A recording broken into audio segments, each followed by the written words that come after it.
Today we are going to speak on a robotic-assisted somnoplasty. So what is a somnoplasty? Somnoplasty is like a misnomer.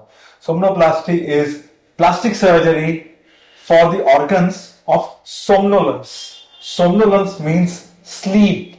So anything to do with sleep, I would reiterate today the role of robotic surgery is for a tongue volume based reduction. Either we reduce, we ablate. I would say the ablation is the right term. Either we ablate a lymphoid follicle, we are setting the lingual tonsils. Now, so something comes to my mind that what kind of tonsils do we have in our body?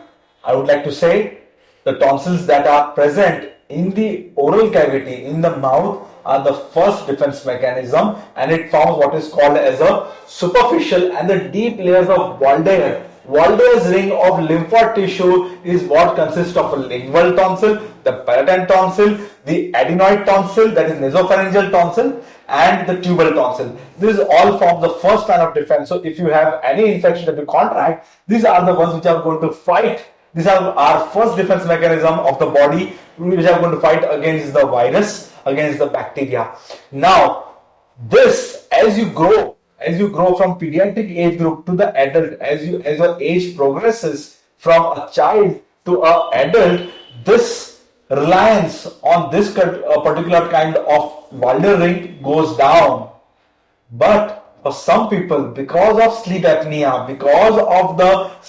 induced thickening, the deposition of fat in the tongue. This is something new, fat in the tongue. Who has heard this? No, it is documented. We do have fat in the tongue, and this, because of the obesity, it is going to increase, and it's going to increase the size of our tongue. This tongue, which is increased in size because of the fat deposition, because of the obesity, is going to cause two things. It is going to increase the muscle bulk. It is also going to cause lymphoid hypertrophy, a hypertrophy of lingual tonsil. So the ablation of the lingual tonsil or the ablation of the muscle in which there is a fat deposition will induce a fibrosis, will increase a space between the tongue and behind the postopharyngeal wall, or what we call as a tongue and the skin behind, which is leading into the food pipe. So a retro tongue space, retroglottal space increases, and this is going to facilitate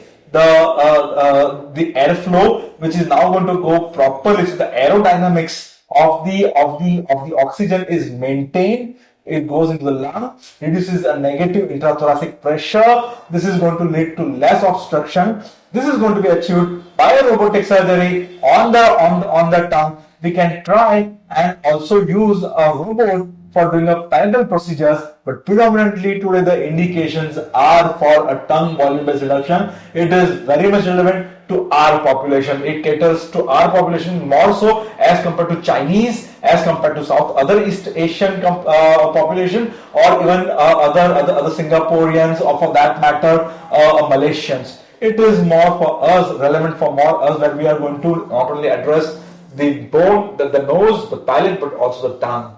It is also relevant for Caucasians, for Americans, for Europeans.